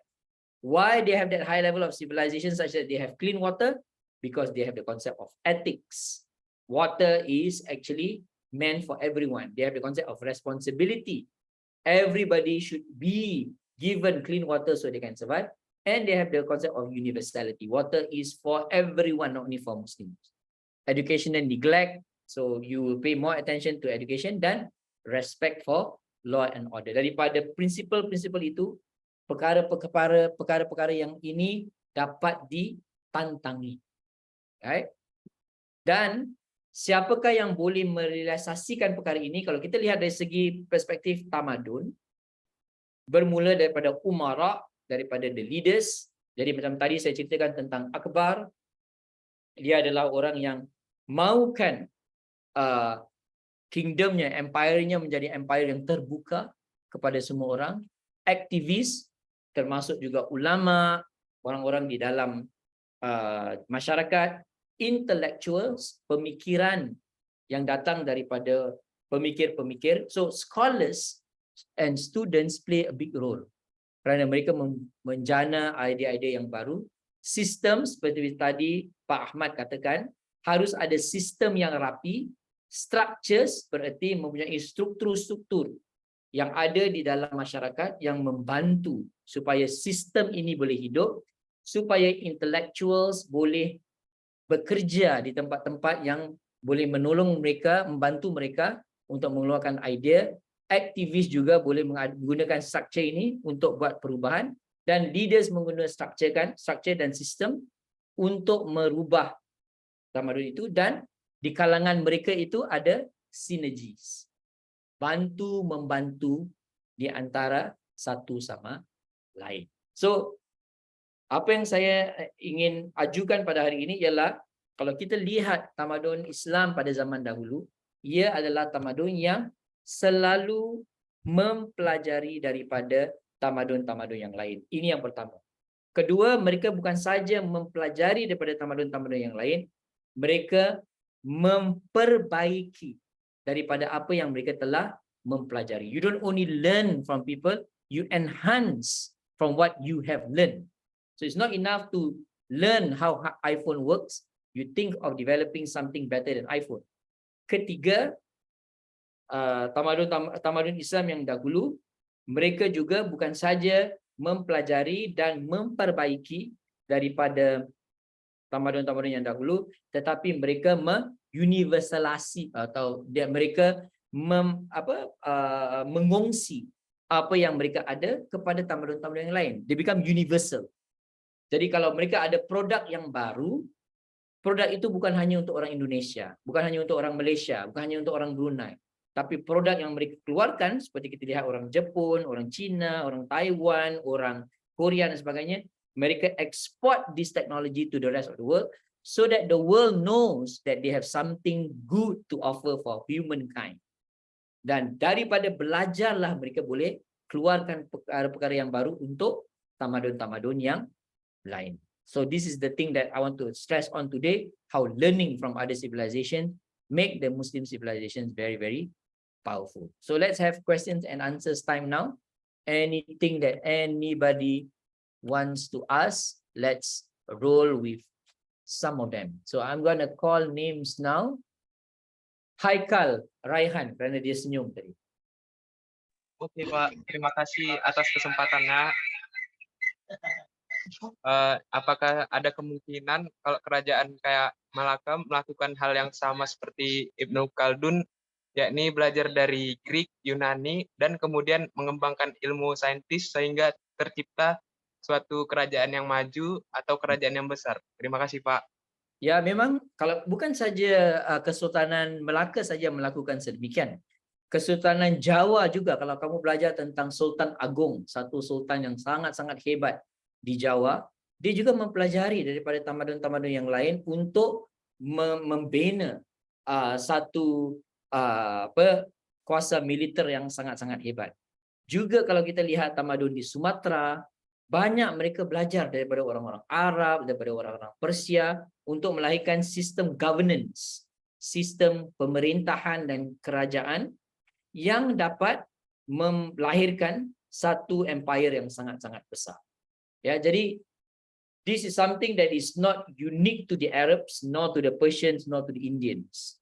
This is something that we can find in Southeast Asia, and that's why in the past, from the 14th until the 18th century, di Nusantara ini mempunyai empire-empire yang sangat hebat yang dikagumi oleh juga orang-orang Barat. Itu sebab orang Barat datang ke sini.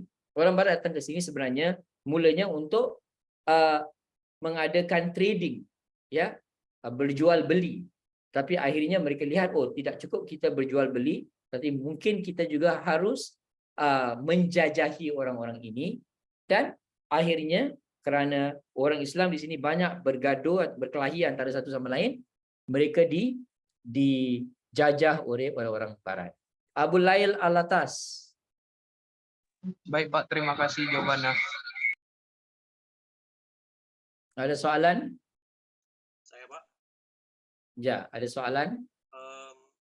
Pertanyaan saya gini Pak, jadi kan Islam itu kan punya banyak tokoh-tokoh yang terkenal kan dalam bidang matematika, sains, gitu-gitu. Kayak Ibnu Sina tadi contohnya yang Bapak jelaskan. Nah, jadi sekarang ini kan Western culture itu kan kebanyakan pandangan buat Islam itu kan agak sedikit buruk ya Pak, kayak diasosiasikan ke teroris dan lain-lain begitu.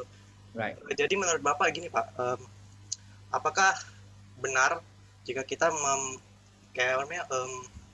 menghubungkan Islam dengan tokoh-tokoh yang terkenal tadi Pak? Maksudnya apa? Maksud saya gini Pak, jadi kan tokoh-tokoh terkenal tadi itu kan memang secara individual kan memang pintar Pak. Apakah gimana menurut Bapak kayak hubungan mereka dengan budaya Islam gitu Pak? Oh, so you mean that did they become powerful because of Islam? Iya Pak. Or something else? Iya, benar Pak. Okey, adakah mereka ini menjadi pemikir yang hebat kerana mereka adalah orang Islam? Memang kalau kita lihat Ibnu Sina, Al-Farabi, memang ada di karangan orang-orang ahli falsafah ni. Mereka ini kadang-kadang bersikap agak sekular lah kita panggil sekarang. Tak percaya Tuhan dan sebagainya. Tetapi kebanyakan pemikir Islam pada zaman dahulu, Ibnu Hazm, Ibnu Sina, mereka sebenarnya memulakan pengajian mereka di zaman primary dan secondary school kita panggil sekarang, pra universitas, mempelajari Al-Quran dahulu. So they become good scientists because they were good Muslims. Mereka suka sangat dengan sains kerana mereka mempelajari Al-Quran dan syariat. Kerana mereka ini adalah orang yang memahami hukum hakam Islam, mereka mahu memahami bagaimana hukum hakam ini boleh diperbaiki atau boleh digunakan dengan cara yang lebih rasional dan saintifik. So it is because they were good Muslims that they became good scientists, not the other way around. Now, of course, we need to also understand Ibnu Sina contohnya, dia mempelajari Quran, dia adalah hafiz Quran. Tetapi kerana pemikirannya mungkin di satu masa itu agak terlalu sangat philosophical, sehingga pernah dia mengatakan bahawa tidak salah untuk kita meminum arak. Kerana arak ni ada juga kebaikan di dalamnya. So memang mereka pun juga mempunyai kelemahan di antara mereka sendiri. Kerana kadang-kadang orang ni kalau terlalu pandai ni atau terlalu hebat, dia boleh lupa dirinya sendiri. Tetapi apa yang penting yang kita dapat lihat di tamadun Islam ni ialah daya untuk memikirkan tentang Islam dengan cara yang saintifik, melahirkan orang kata new scientific discoveries that in the end benefited the whole of humankind. Ini Lestari juga dia tanya, ini baru okey. Apabila kita membuka kembali sejarah perkembangan Islam di Nusantara yang cenderung peaceful penetration, jalan damai, akan tetapi dinamika keislaman di Indonesia dalam beberapa tahun terakhir mengalami proses pergulatan yang sangat tajam. Perubahan performance Islam itu jika dilihat secara global akan menunjuk kepada dua fenomena besar yang sekarang ini terjadi di tanah air. Pertama, soal radikalisme yang muncul di pelbagai tempat. Kedua, soal terorisme yang kian mengarah kepada sekelompok umat Islam yang berhaluan radikal. Tak ayal lagi, semuanya itu menjadikan wajah Islam di Indonesia dipersepsikan secara keseluruhannya sebagai Islam radikal dan teroris. Lalu apa yang perlu kita lakukan untuk membangun wajah Islam yang ramah dan damai di Indonesia? Well, in any society, not only in Muslim societies, there will be extremists. There will be radical people. There will be people who want to take the religion to its extreme interpretation. We can try and minimize these problems in the society, but we cannot stop people from becoming like that if they choose to. Sama juga dengan orang-orang yang menjadi preman. Kenapa ada undang-undang, tapi orang juga tetap menjadi preman, tetap buat jenayah di dalam masyarakat. Kerana itu pilihan hidup mereka. Apa yang kita harus lakukan ialah menunjukkan bahawa Islam di Nusantara ini adalah Islam yang mudah menerima sesiapa sahaja. Itu yang saya katakan tadi. Islam yang sangat-sangat cosmopolitan. And this is what we are. We are very, very cosmopolitan people. We can accept anything and everything. And that is the first thing that we need to project to the world. Now, that is not enough. Not only are we able to accept and to embrace everybody, we are able to come up with something new, a product, an idea, or way of living that other societies can see, hey, they are able to bring things together in a very nice way. Then they will see the beauty of Islam. Right? Kenapa orang-orang ini semua jadi radikal? Kerana mereka merasakan bahawa perkara yang mutaghayyiran itu adalah perkara yang sabit. Mereka melihat masyarakat, mereka rasakan, oh, masyarakat telah menjadi tipis keislamannya kerana mereka menerima apa-apa saja. Kita harus terangkan kepada mereka bahawa penerimaan ini bukan penerimaan yang salah. Dan kita harus juga tekankan perkara ini kepada orang-orang yang bukan Islam untuk menunjukkan bahawa orang-orang yang menjadi radikal ini, mereka sebenarnya tak faham apa itu Islam. Kerana kalau mereka faham apa itu Islam, mereka akan menjadi orang yang bersikap aman damai. Kerana perkataan Islam itu, which means submission, but also Islam is from the root word salam, means to spread peace, afshus salam wa at'imut ta'am, ya, berikan salam dan berikan makan. Rasulullah tekankan. Dan ini yang harus kita terus katakan, terus memberikan gambaran yang keluar daripada gambaran-gambaran radikal. Okay. Ladies again, Malisna Purba. Ada soalan? Baik Pak, terima kasih atas kesempatan yang Bapak berikan. Tadi di pernyataan Bapak kan dikatakan bahwa perkembangan teknologi itu harus dilakukan secara bertanggung jawab, begitu kan Pak? Terus pertanyaan saya, apakah bisa ditarik kesimpulan bahwa perkembangan teknologi itu tergantung bagaimana cara orang menggunakannya? Terima kasih Pak. Yeah, so technology is both good and bad, right? The good thing about technology is that it makes things easy for us to do whatever that we have been doing in the past. Kalau dulu kita nak kira apa-apa, kita gunakan tangan, kita tulis dan sebagainya. Sekarang kita keluarkan HP, buka calculator app, kita dah boleh calculate. Tapi the bad thing about technology is that it breeds what we call as dependency.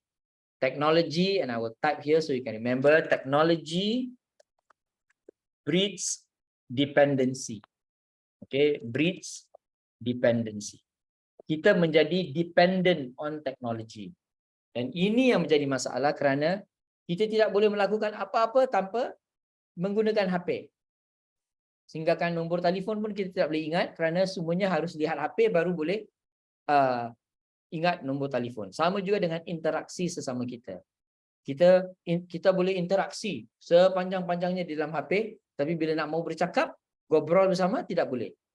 Dan ini ialah satu daripada cabaran di zaman kita, dan ini bukan cabaran yang baru. Orang-orang dulu pun juga ada teknologi-teknologi yang baru yang juga menyebabkan mereka kadang-kadang terlalu dependent terhadap teknologi sehingga kan kemanusiaan itu berkurangan. Jadi we must tell ourselves that whatever that is introduced in science and technology is important, but it cannot take away our humanity. Ia tidak boleh mengambil kita daripada sifat dan naluri kemanusiaan kita yang sedia ada. So we must stress now on the need to be human beings. Ini yang agak kurang sekarang. Orang tidak mahu menjadi manusia. Dia mahu buat perkara-perkara yang lain. Theodora. Any question, Theodora? Sofia Shali? Pak, belum ada pertanyaan. Belum ada pertanyaan. Arika Salsabila? Nazda? Belum ada pertanyaan, Pak. Okey. Siapa-siapa lagi ada pertanyaan? Itu ada Amri, Pak. Okey, Salihul Amri. Ya. Pak, izin bertanya. Jika suatu negara yang di negara tersebut beraneka ragam suku dan budaya dan agama, apakah di negara tersebut pemerintahannya bisa menerapkan sistem khalifah? Okey. So, sistem khalifah ini adalah satu daripada sistem pemerintahan yang ada di dunia Islam. Ia bermula selepas wafatnya Rasulullah SAW. Itu sebab kita tahu di dalam sejarah Islam ada konsep Khulafa Ar-Rashidin. Kenapa ada konsep Khulafa Ar-Rashidin? Kerana hanya khalifah yang 4, ada orang cakap 5 termasuk Umar Abdul Aziz, mereka adalah khalifah-khalifah yang terpimpin. Alright. Now the question to us is whether this caliphate system should be the system that we are supposed to have today. The caliphate system ended in 1924 with the fall of the Ottoman Empire. Right? Why it was brought down? For many reasons, because of the West and so forth and so forth. But because the caliphate system was proven to be a very corrupt system. And human beings start to develop this idea that we need to have democracy, more shura. Now the concept of democracy that we know today, di mana orang boleh mengundi, orang boleh mengatakan apa yang mereka harus mereka rasakan kepada pemimpin dan sebagainya, ialah konsep yang ada di zaman Khulafa Ar-Rashidin. Tak ada beza sebenarnya. Syura yang ada di dalam waktu zaman Khulafa Ar-Rashidin ialah sama dengan konsep demokrasi. Yang lainnya ialah demokrasi mempunyai parti politik dan sebagainya, dan mempunyai sistem mengundi dan sebagainya. Mengundi pun ada sebenarnya di dalam dunia Islam, seperti Rasulullah SAW dia nak pergi perang Uhud, dia tanya pada sahabat, haruskah kita keluar daripada Madinah untuk melawan orang-orang Quraisy? Ada yang cakap tidak perlu, ada yang cakap lebih baik kita keluar ke Uhud. Ya, dan menggunakan strategi sedemikian, Rasulullah ambil undi yang lebih besar. So ada sebenarnya sistem mengundi di dalam dunia Islam. Yang menjadi isu ialah kerana sistem khulafah ini dah menjadi korup, haruskah kita hidupkan kembali? Pada saya, it is an irrelevant question. It's not a relevant question at all. Yang penting ialah kita ada sistem yang pertama adil. Kedua, sistem yang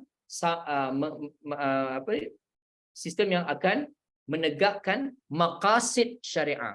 Seperti saya katakan tadi. That is most important. Kerana maqasid syariah berarti menjaga agama, menjaga kehidupan dan keluarga dan sebagainya. Ketiga, kita ada sistem di mana rakyat mempunyai suara. Dan ketiga, kita mempunyai sistem di mana setiap kepercayaan agama, lebih-lebih lagi agama Islam, dihormati. Kita nak panggil sistem tu sistem khalifah ke, sistem demokrasi ke, sistem whatever you want to call it, that is actually not really a problem. The problem comes when people think that only the caliphate system can make the Muslims strong. And this is not in the hadith of Rasulullah SAW, and this is not something that Rasulullah wanted us to do. What Rasulullah wanted us to do is to ensure, even kalau kita baca di Quran,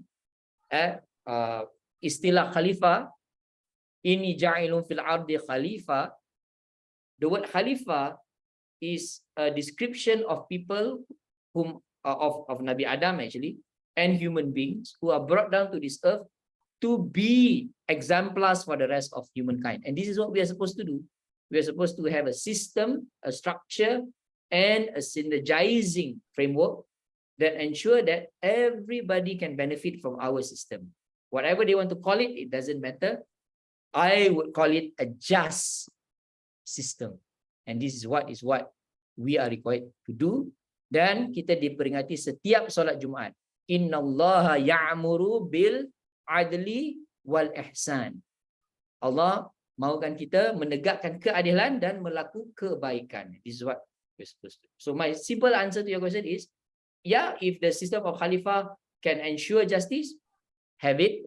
But if it has not, and it has become a corrupt system for many years, maybe we need to come up with a new system. And if democracy provides the same effects as the Caliphate system, then so be it. We take it.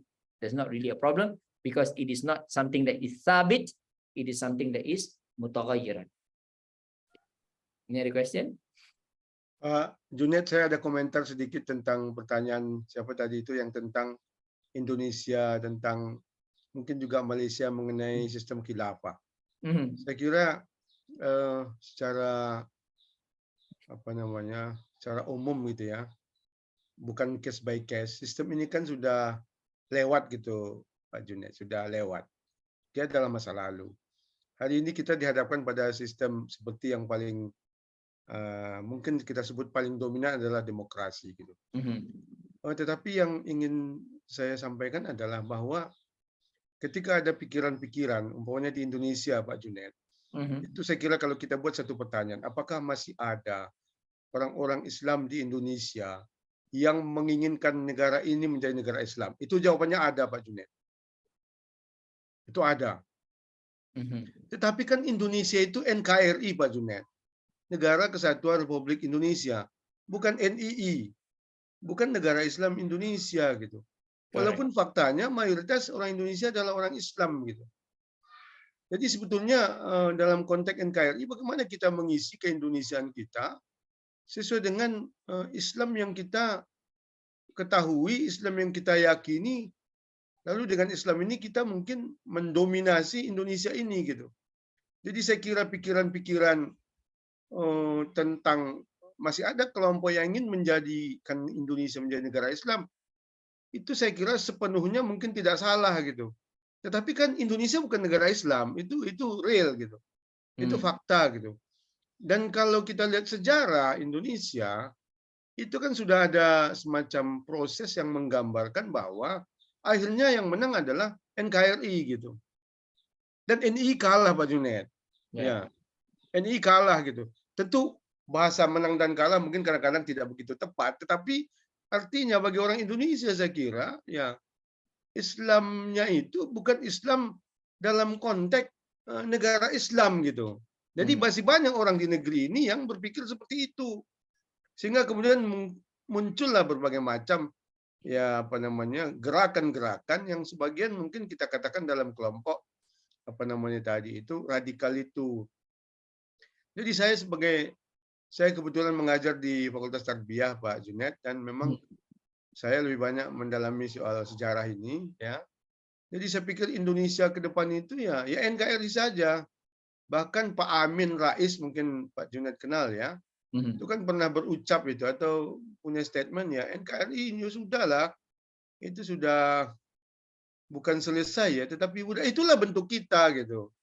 Ya, dan kita tidak usah berpikir bentuk yang lain lagi gitu. Tapi marilah kita mengisi keindonesiaan itu dengan dengan Islam kita, kira-kira mungkin itu apanya. Itu yang mungkin oleh Nurkhalis Majid dulu dengan istilah Islam, apa istilahnya itu? Islam, bukan Islam politik gitu ya. Islam apa? Islam gerakan Islam kebudayaan atau apa istilahnya itu yang diluncurkan oleh Nurkhalis Majid beberapa puluh tahun yang lalu gitu. Jadi Islam kita ini bukan Islam politik dalam pengertian berjuang untuk tetap ingin menjadi negara Islam, tapi bukan itu lagi politik. Bagaimana kita mengisi Indonesia ini dengan Islam yang kita pahami secara, kalau dalam bahasa Al-Quran itu kan secara kafah itu. Tapi saya kira di negeri ini masih banyak orang yang berpikirannya pokoknya negara Islam itu. Saya kira itu Pak Joni. Terima kasih. Assalamualaikum Ya, dan warahmatullahi mereka berpikiran sedemikian karena mereka tidak mempelajari sejarah. Iya, sebagian ya. Ya, karena di dalam sejarah Islam tidak ada konsep negara Islam pun. Betul. Karena konsep negara ini sebenarnya daripada bahasa Sanskrit, dia pun tak tahu. Dia panggil negara tu, konsep negara ialah konsep Hindu sebenarnya. Daripada Bali, negara, the word negara. Okay? Dan di dalam dunia Islam, kalau kita lihat tamadun Islam, yang ditekankan bukan negara Islam. Yang ditekankan ialah masyarakat yang damai. Apa ni dia panggil sebagai pemimpin yang adil, itu yang ditekankan. Jadi kenapa ada orang kata prosa-prosa yang digunakan ini negara Islam ini? Kerana orang-orang sedemikian sebenarnya mereka dipengaruhi oleh pemikiran Barat. The West created the idea of a state that is defined by way of a very totalizing ideology. Orang Islam tidak ada konsep satu negara yang ideologinya totalizing. Berarti ideologinya semua orang harus ikut, kalau tak ikut kamu akan dikafirkan. Tidak ada sebenarnya di dalam tamadun Islam.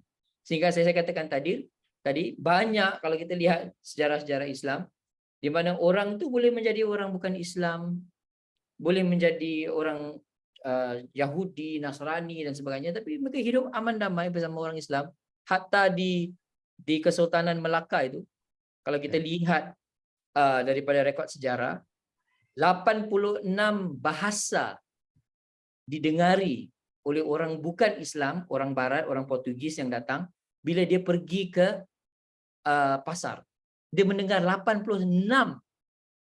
lain-lain bahasa, orang Somali dan sebagainya, tapi mereka boleh hidup bersama di bawah penjagaan orang Islam bukan kerana khalifah pada waktu itu kata inilah negara Islam.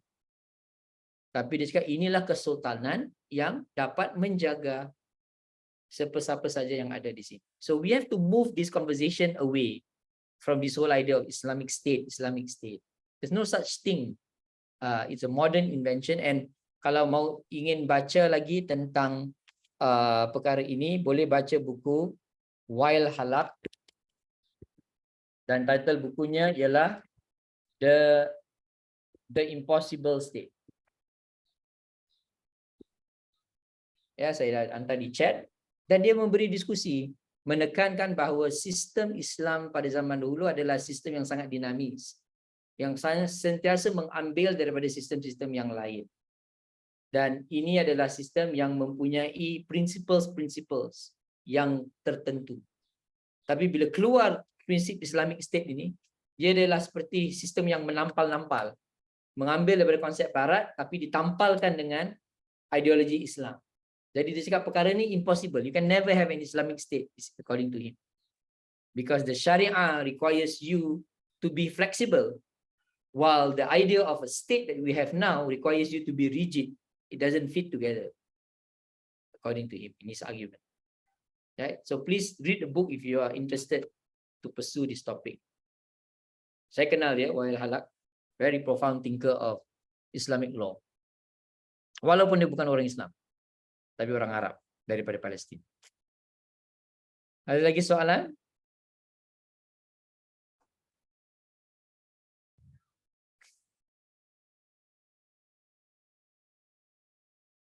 Jika tak ada, saya berikan kepada Lestari.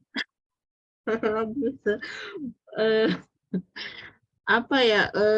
Mungkin belakangan ini saya kan tertarik sekali dengan isu-isu feminis, ya, kemudian fenomena child free. Nah, karena ya hal itu kan lagi memang belakangan ini kan itu yang selalu didengung-dengung, apalagi beberapa kalau di Indonesia itu public figure yang banyak sekali jumlah followersnya malah ikut-ikutan juga mendengung-dengungkan, terutama misalnya kayak child free, padahal misalnya dia Muslim kan seperti itu. Jadi sekarang ini kalau di sosial media itu lagi jadi perdebatan pelik kan seperti itu. Nah, kalau kita sendiri memandang, kalau sesendiri memandang itu bagaimana? Kalau kita bawa ke dalam ayat Al-Quran, mungkin itu jawabannya pasti saya udah tahu akan ke arah kemana. Tapi apakah kalau ketika seorang perempuan bukan hanya menuntut kesetaraan di dalam pekerjaan ataupun pendidikan, tetapi juga otoritas atas tubuhnya berhak untuk menentukan apa dia mau atau tidak mau punya anak, lalu kemudian atas dasar agama kemudian dikatakan bahwa itu perbuatan yang salah, apakah itu benar atau salah? Karena kadang-kadang saya juga bingung kalau misalnya ada orang yang bertanya sama saya, gimana kamu memandangnya gitu. Mungkin saya bantu. I don't actually get the question, but you're asking basically kalau orang tidak mau mempunyai anak, adakah ini satu yang melanggar Islam? Is that what you're saying? Yes. Well, it's a choice. Memang Allah tekankan di dalam Al-Quran bahawa jangan kita rasa takut bahawa kita tidak dapat memberi rezeki kepada anak-anak. Bahawa Allah lah yang akan memberi rezeki kepada anak sedemikian. Tapi isu ingin atau tidak mau anak pada saya adalah isu the rights of that person to decide. Dan di dalam Islam ini tidak ada satu larangan mengenai isu ni. Kalau jika kamu rasakan kamu tidak mahu ada anak, that's a choice. But that is a choice that has implications. Kita tahu di dalam banyak pengajian-pengajian tentang aging, they call it, this field is called gerontology. Orang yang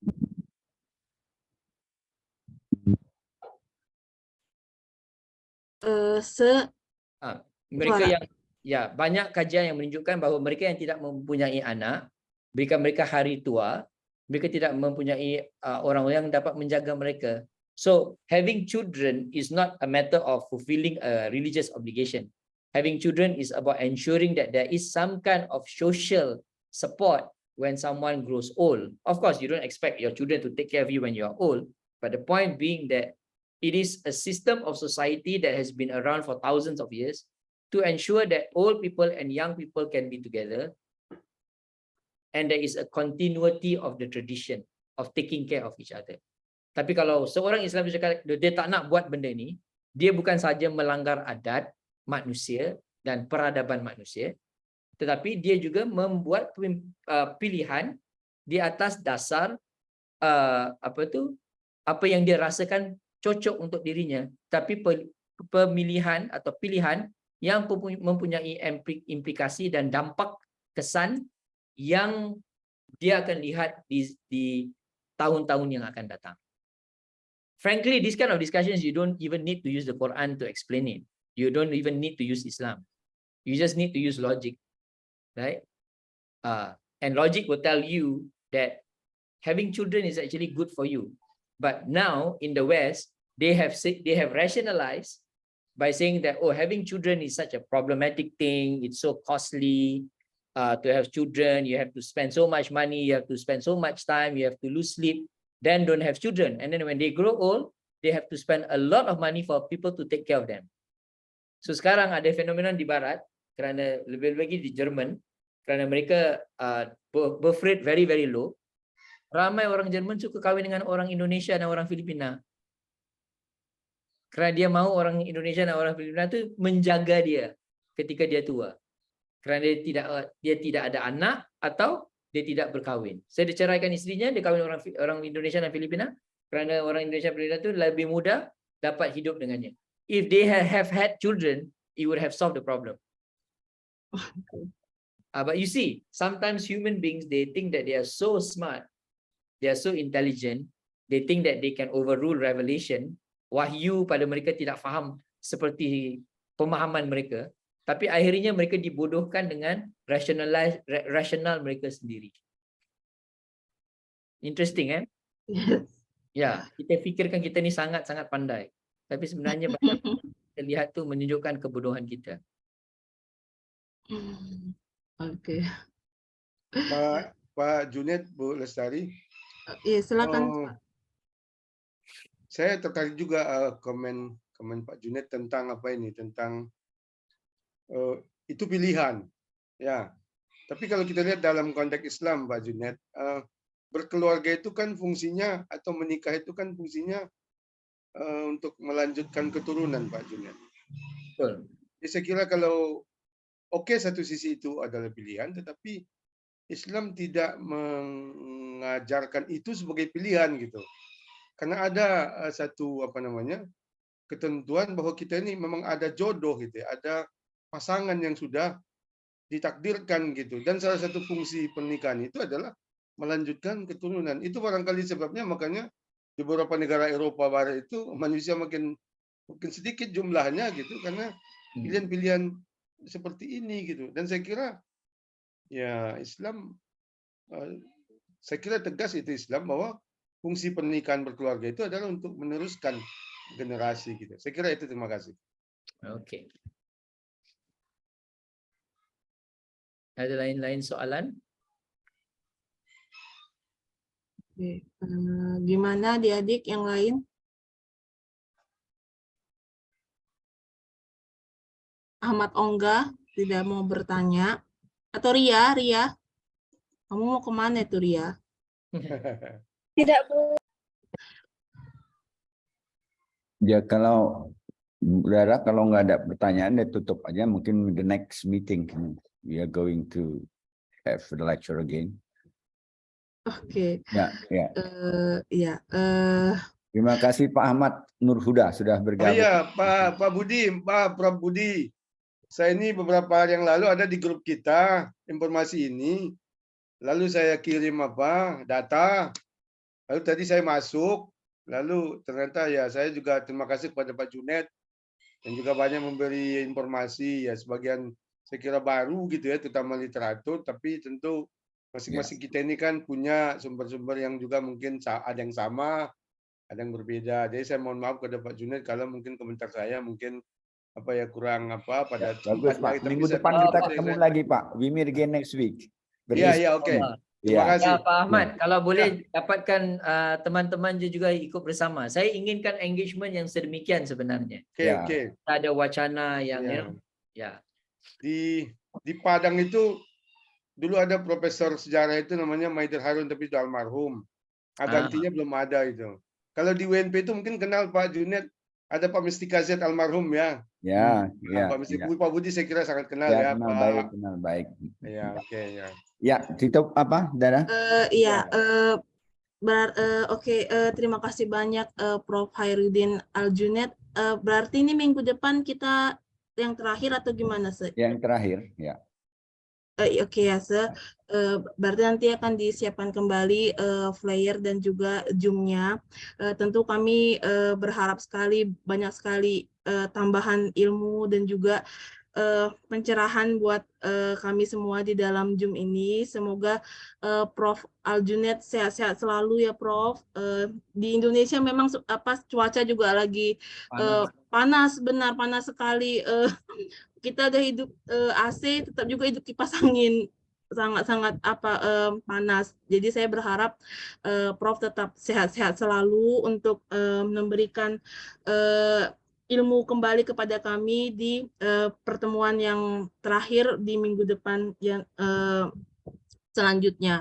Saya juga berharap semoga mahasiswa lebih aktif. Ya, terima kasih kepada Pak Ahmad Nurhuda. Ditunggu kehadirannya kembali Pak minggu depan.